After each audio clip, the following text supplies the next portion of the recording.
Welcome, everyone. Welcome again to our digital conversations. We call them business chats because we talk about business people, we talk about professionals, about different areas within their businesses or what they're working on, and also see how we can improve. My name is Ivan Gatare. I'm the head of marketing in Rwanda Business UK, and at Rwanda Business UK, we help people who are trying to enter the two markets, either people who want to go in the UK market, people want to enter the Rwandan market, and we give them resources, knowledge, and we also have events where we use them as networking. Our guest today is Jabo Deo, CPA, I have to add. He will tell us more about that. And he's an audit quality and innovation manager. And he's going to talk to us about one topic which is very much trending, which is AI. And the theme of the session, we're going to see how AI is influencing the future of work and how it will change also our businesses and which potential opportunities and challenges are there. With no further ado, welcome, Jabo. Thanks for having me, Ivan. Amazing. Thank you so much. So we just have a few questions, but it's going to be a simple conversation. We just want to have a chat. It's a business chat. But before we get to the business part, let's first chat with who is Jabo. So Jabo, if you could give us your simplest bio. I know it's hard, I guess, giving it in a simpler form. All Who are right, you, thanks. Jabo? Thank you. I'm not gonna lay out my CV because it would be a long time, like a long session. Yeah. So who is Jabo? Jabo is a Rwandan. Mm, Um, is a man, a parent, two kids, uh, um, with one wife. We usually add that. yeah. Professional. My background usually professionally is audit, Mm, but I have multiple layers on that, and those include anything to do with innovating. So we look at things that will facilitate auditors do their work, but at the same time, the clients or the markets, what are these mm, things that will make their work very efficient? So I'm part of that team mm, coordinating based here in the Crown dependency, but overseeing other islands. Those are Caribbean islands, Malta, and mm. also the CARICOM basically region. Yeah. Amazing. Thank you so much. I guess in your daily, you get to meet many tools, you get to use many applications, you get to use many technology. But before we get there, how did you end up in a crown dependency? What's that? And how did you even end up there? Yeah, I think the world has become so tiny. Me sitting in Rwanda, in my office in Rwanda, so before joining the Crown dependencies or what we call KIG, I was based in Rwanda working with KPMG. And of course, I had some connections because the organization I work with is a global organization, so about 150 countries. So I Mm, had multiple connections. And with those connections, that's how I ended up, working in a different cluster. So this is like a moving offices, but basically what we do here is what is done in Rwanda or Germany or US or Australia and other jurisdictions. So this is how I ended up in Guernsey, Crown dependencies. Yeah, mm. so it's expanding my wings and my reach. Yeah. No, amazing. It's and it's a good because when we talking about when we have our events, so we do have a few events coming up in June, and we meet Rwandans who want to work in the UK. So you're a prime example of that type of professionals who migrated from Rwanda with an employment in the UK. And what has been the difference from working in Rwanda in the UK first as a professional? Okay, so two things here. Internally in my organization, I would say there's no big difference. So the system we operated in Rwanda is the same that we are using here.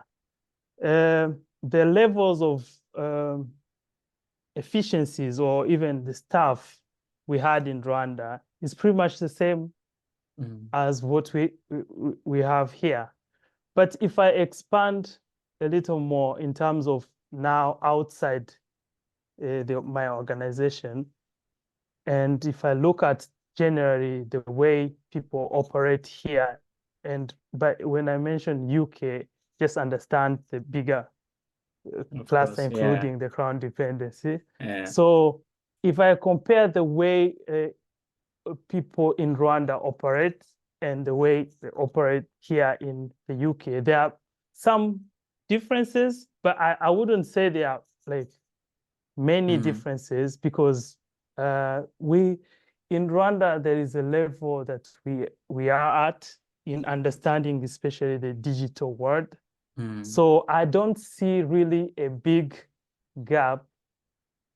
Yeah, but generally, yeah, those are the small things that I can say they are outliers, but not many to be honest. Yeah. No, amazing. Because even before we talk about the AI part, we also talking about the remote part. It's digital. So the fact that you could have a job working in Rwanda, be able to work in Guernsey, I guess, serving other markets.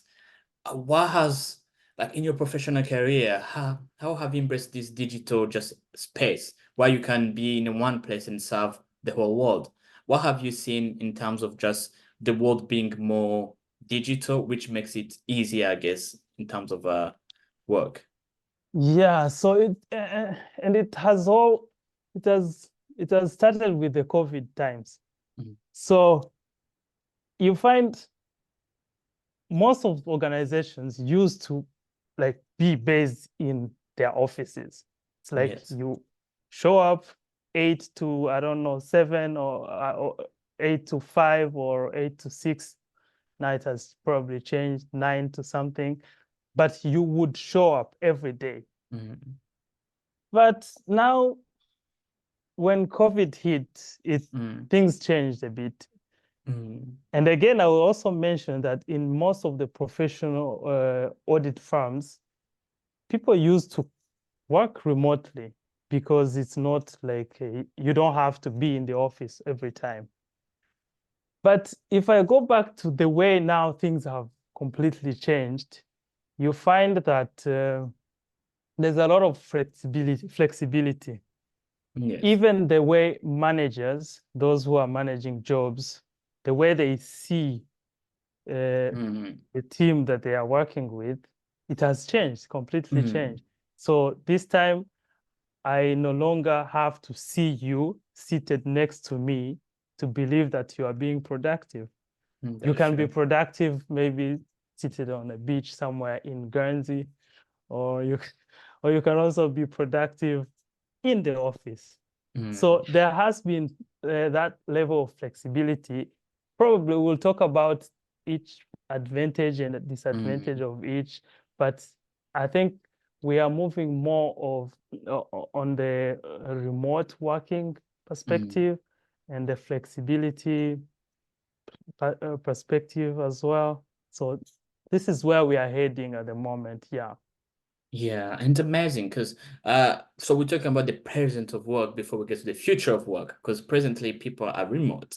You know, as run the business, we run it remotely. People have people I'm based in Manchester, have people in London, we have people in Rwanda who are members of Rwanda Business UK. So we get to do it remotely. And that's something you said is that now it doesn't matter where you are, you can be productive. And let's talk about productivity. So because when we talk about AI, most people think, we're going to be more productive. Other people think, oh, we're going to lose our jobs. So, which side are you on when it comes to AI? I am I'm an optimistic. So I always see things in a positive way.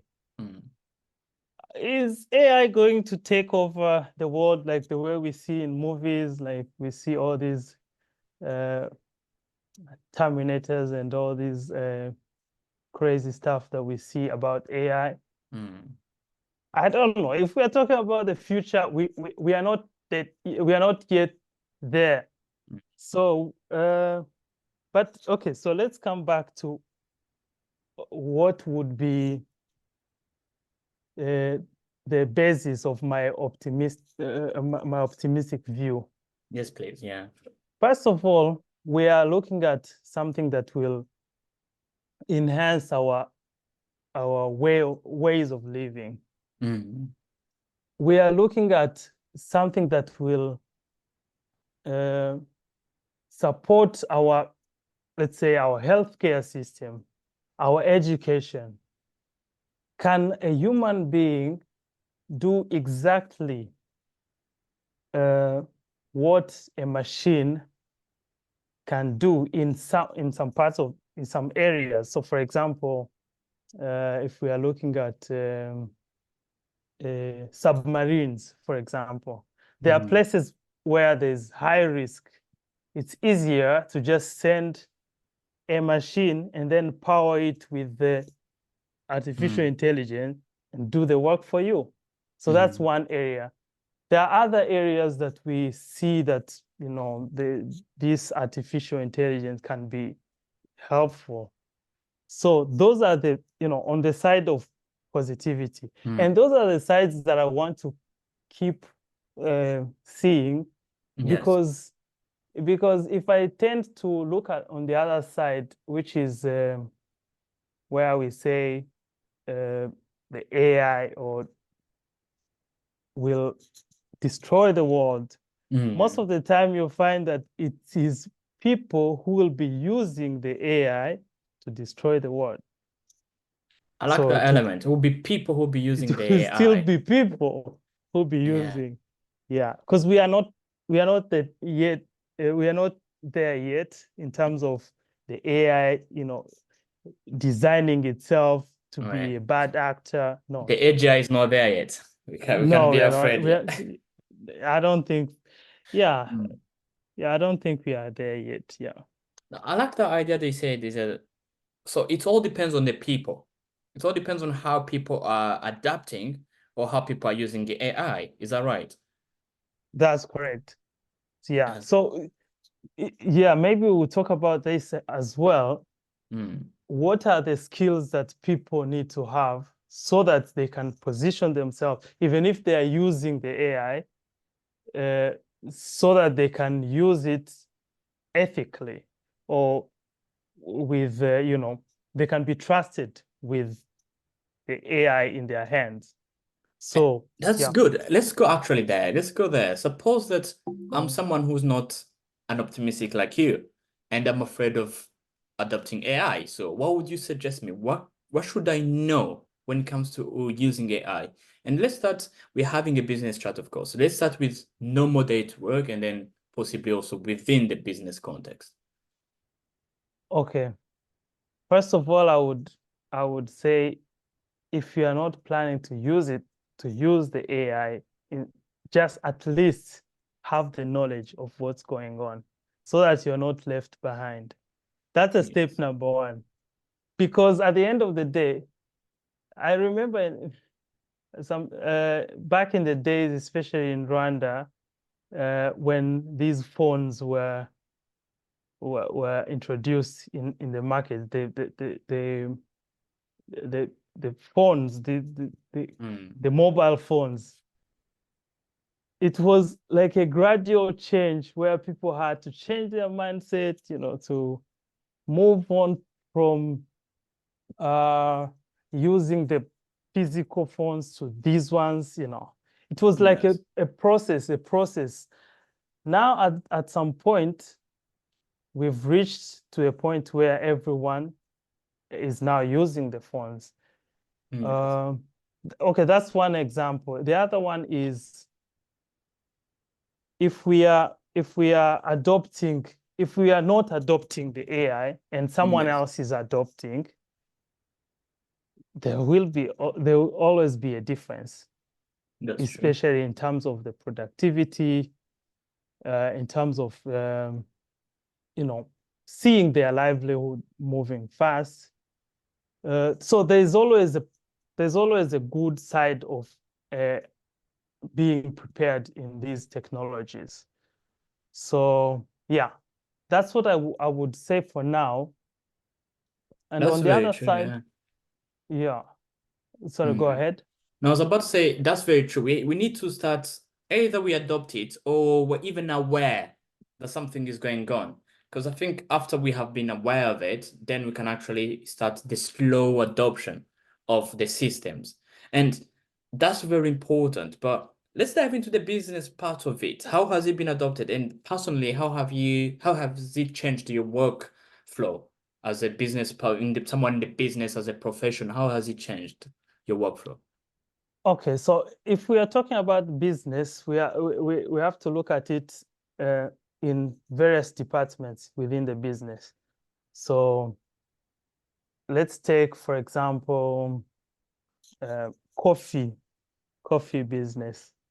So there is a branch for sales. There could be another department for finance, the HR. So this is a like an established business, HR, and then maybe legal, compliance, all these different departments within a particular business. Now, if we broke it down further, look at, for example, HR. What are these items that can be automated? We may start with automating some Yeah, stuff within the business. that's true. Yeah. Um, for example, there are these uh, maybe the calendar you're about to set up a meeting. Yes. Uh, what is that thing that can help you take notes? Mm, Yes, you may find someone else to do that yes, physically, that's but true. where possible, you weigh the cost. Is it Yeah. easier to just use the copilot, for example, to Mm, do that job for you? That's one example. Or if you have, maybe you are in a finance department yeah. and you have a lot of documents, contracts, all these things that you keep receiving, and you want to summarize them. Do Mm, you have that tool that will help you to just upload the document, ask it to summarize, prompt it to summarize, and yeah, then boom, you have your result. So it depends on within the business, there are multiple use cases that's true. that can support your business and make your production move faster. So yeah, that's how I see it really. No, that's very true. But let's talk about something now that how is it going to impact the job market? So you said in particular business. So let's say, is there industries where AI is going to be needed, others not? How is it going to affect the job market? And let's talk about not here in the UK, but let's say Rwandan job market. How will AI influence the market? AI will definitely make a big impact in the market. Let's not go. Yeah, Yeah, let's face it. Let's face it. yeah, So what it means is there are some jobs that will be like repetitive jobs yeah, that will be lost. Yeah. And there are other jobs that will be created. And this is a yeah. fact. That's what we know all these um, firms that are Mm, predicting. Yeah, that's what they see in the market. You spoke about in Rwanda, or let me just use the emerging markets yes, or indeed. developing world. Yeah, As we speak, for example, if you look at in Africa, we still yes, rely on the human capital because we are about 1 point what 1.3 billion. yeah. The whole of Africa, which said Yeah, to double within the next 25 right. years. Yeah. So we find that we still rely on human Human capital capital. to do the Yeah. job. Yeah. Mm, Which on one side is still okay, and that's why most of the time we see that the deployment of these tools, the AI tools, has mm, been slower compared to what we see in the Western world or even in yeah. other markets.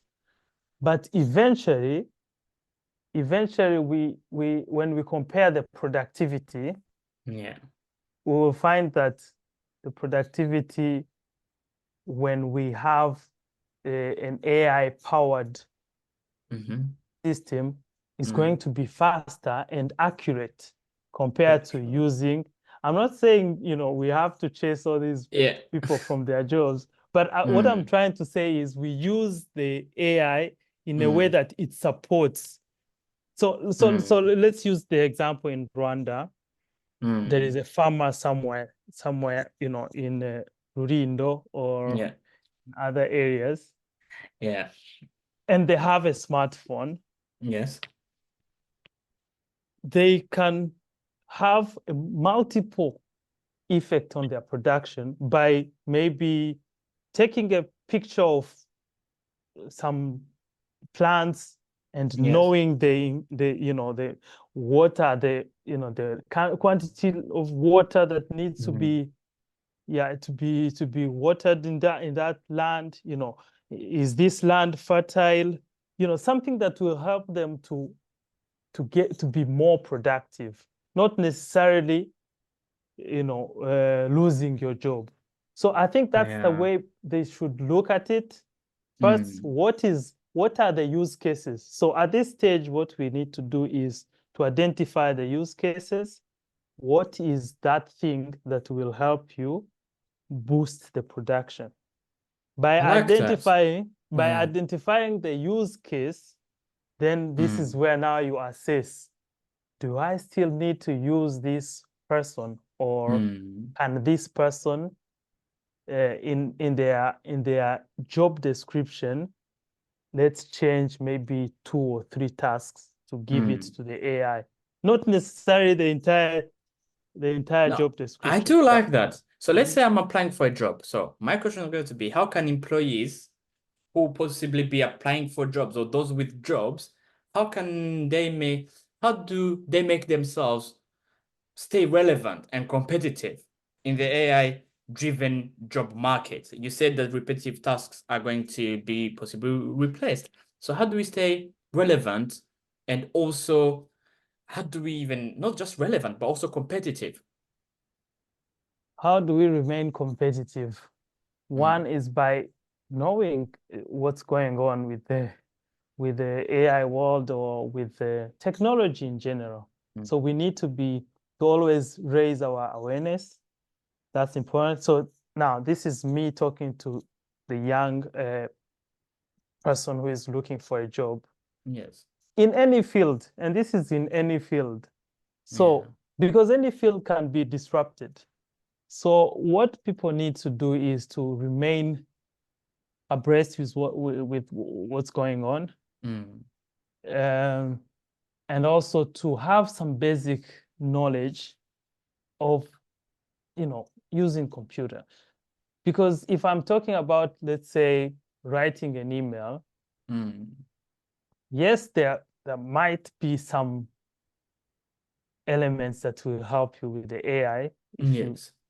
Maybe if you prompt and ask to write an email for you, but that's a basic knowledge that you need to have at least.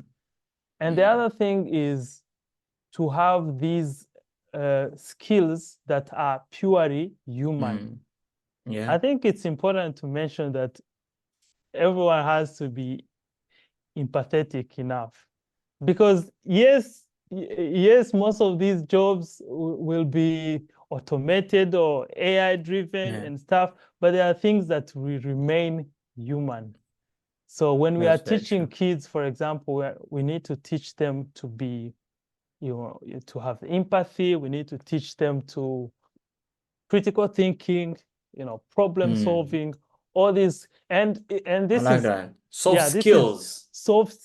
Soft skills, and also some of the trending skills that are cutting across. So for example, data. Okay, we can even start with data. Data, how do you call it? Saisir. So it's like data entry, data analysis. Data entry, data entry. And then Yeah. as you progress, you move to data analysis, and then you move to data scientists, Yeah. but start with the basic and That's then very true. slowly, catch up. Yeah. Well, thank you so much for that. And Jabo, you work for a big corporation. Of course, KPMG is big on its own, but you do serve smaller corporations within your possibly your portfolio. And run a business UK, we do serve small, medium-sized enterprises, so SMEs. And what would you say to them? So someone who runs a small or medium enterprise, well, how would you tell them to start leveraging AI to compete with larger corporations? If you could give examples, like let's start there as a small company. What can they do? Yeah, that's a good question. But first of all, these views are just my views and not Of course. KPMG's. We have to So mention that these are your we views, have, not by your employer at all. yes, We're just tapping into your vast experience as a exactly. professional. So, Yeah. so what SMEs or small medium enterprise or entities needs to do, I know first of all there is a cost attached to it. When you are still, either a startup or an SME, there's Mm. always uh, that uh, that drive of cutting the costs. Of So course. I completely understand when SMEs are not fast in adopting these AI technology. That Mm. part I understand. But on the other side, there are small things that they can do Mm. to leverage on their productivity. Depending on the business, really, uh, there are things, because what we are looking at here is anything that will, in the long run, make Mm. their costs go down, and Yes. then their revenue or whatever the benchmark is go up. Yeah. So the things that will make their costs go down using the AI, I may Yes. have to look at their business model, because Yes. it all starts with which line of business are you Yeah. operating in? Yes, That's the very starting true. point. So here I can just use examples. So for example, because I know some of people on the call are in the coffee business. Yeah. So you may think of personalizing your product. So Yeah. I always come to your shop to buy cappuccino every time, every time. You as a business owner, you may think, oh, this person, Jabo, always buys cappuccino. Is there a Yes. way, without even them coming to my shop, can they order automatically and then their cappuccino they can find it ready, something like that. Yes. And that's very basic, because I know Mm. most of companies or business maybe do that. But if we want to move it maybe a bit higher, you Yes. may buy like one or two, depending on their revenue, buy or two Yes. robots that are Mm. standing there and like they are taking orders. We see that in China. They are still considered small and medium enterprises, but they still have like one or two robots there serving Yes. every time, 24/7, without taking a break. Yeah. And you find it's cheaper. It's all about the strategy of the business. What Yes. are these? Especially the leaders, they sit, see what works and what doesn't. Yeah. No, thank you so much. Because of course, we want to grow small business. We want to level up, and that's one thing you said that um they want to cut costs because of course a small business you don't really have a lot. So cutting costs is an important part of a business. And Mhm. thank you so much for that. And we do have few more questions. And my other question is going to be as as an entrepreneur, as a professional, sorry on that. What would Mm. you say? How would you see the education system being influenced to adapt to the future of work? Let's talk about education institutions either in Rwanda or in emerging markets. How should they prepare themselves for the how should they prepare themselves for the email for the future of work, which includes AI?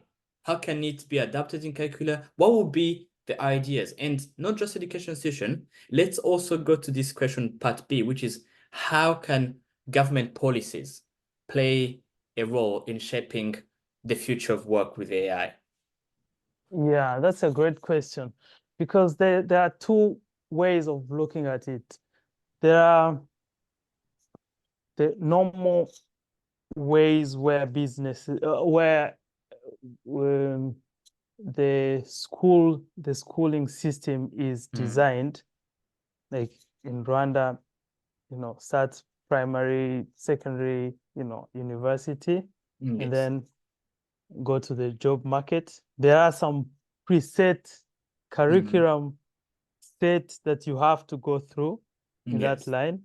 That's one way of looking at it. And then the other one, there are these jobs that just pop up that Yes. require skills. Especially we see that in the startup markets Yes. where they including these AI stuff. Yeah. So, and then because of that, you find that the normal curriculum is playing catch up. That's true. So it's waiting for let's say science to become like a major thing, Mm. and then it's incorporated in the curriculum. Yes. It waits for all these things that are happening in the startup world to update the curriculum. And that's Yes. why we see some of the students Yes. do their courses but end up not finding a job because there is a mismatch between what is required to be done, like what is the problem that should be solved versus what you've studied. Yeah. Now, if we bring in the policies, the government policies, I know multiple, they are not sleeping, even the officials in Rwanda, because that's the thing I think they are thinking about the most, how to align the knowledge they get from school with what is in the market. I think Mm. that's something they are working on. But yeah, the AI can come in now to personalize the the skills that you need for you to perform a particular job. So, Mm. for example, I want to be, let's say, I need to, for just a few months, I want to be a constructor, for example. Yeah. Is there a way I can see those courses in my hand and be certified and then do the job? So that's something that maybe we may think about. Yes. Very short time, do the job. Can I access, marketing skills quick? Am I Yeah. certified so that I can bring that document to whoever is employing, you know? Or if I want to create my own job, my own company, is Yes. are there some skills that I can leverage quickly Yes. and then do the job? So that's how I see it. That's how I would bridge the gap between the two. Yeah. I know, and that's good. Mm. The idea of having to personalize Yeah.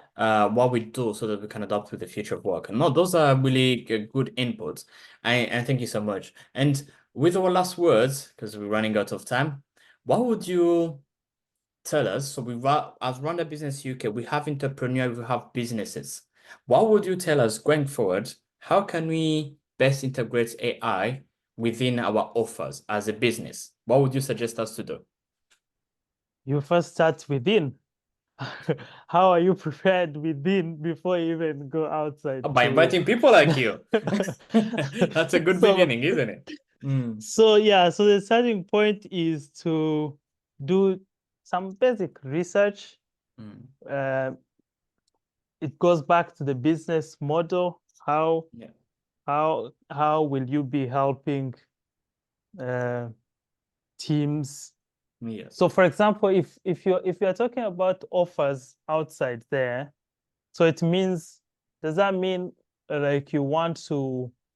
to generate revenue from providing the AI solutions? Is that what you It's mean? pretty much because what we do, Mhm. we help businesses, small and medium enterprises, so that they can adapt, they get into other markets, so we can offer them. We don't want to be the company that stays behind when it comes to the Okay. AI and the future of work. So how can we be on the forefront?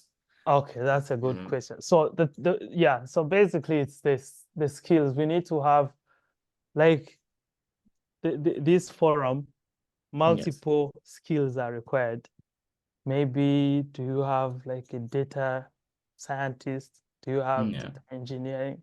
Do you have yeah, even if you look at the business analysts, mm, because they also need to bridge the gap between the technical people and the business side. We yes, need to have really a diverse pool of skills. yes, So if you want to develop some small thing, you know, some like a code, do some programming there, use the Python to put together, try and find a solution. But how are we going to do that? So those are the skills that we really need to have within, and mm, then maybe export them. We can either export to the market that is upcoming, yeah, like our own market back home. Uh, Actually, let me say this: yes, please, we find that most of the startups yeah, or even these great ideas are back home, back in Rwanda or in Africa, yeah, and the reason for that is it's an untested market, so yes, everything can be done. It's just that most of the time, maybe the capital injection is missing. yeah, So the starting point would be to team up with people back home who have great ideas and use your amadevize, use your currency yeah, to fund them so yeah, that they can come up with better solutions. And these solutions can even be scaled across other jurisdictions. We've seen yeah, those working correctly. We've seen like the zipline, not necessarily with AI. I don't know, maybe they have some mm, components in AI in, yeah, in their business. We saw them scaling outside. mm, Yeah, so we saw many businesses starting small but yes. scaling, and yeah. So No, good amazing. luck with that. Definitely. No, thank you so much, Jabo. Thank you for your time, and we could go on I for many hours for this conversation. Thank you so much for your time, and thank you for sharing a lot about AI. And we look forward to having you again in another conversation so we can explore other topics.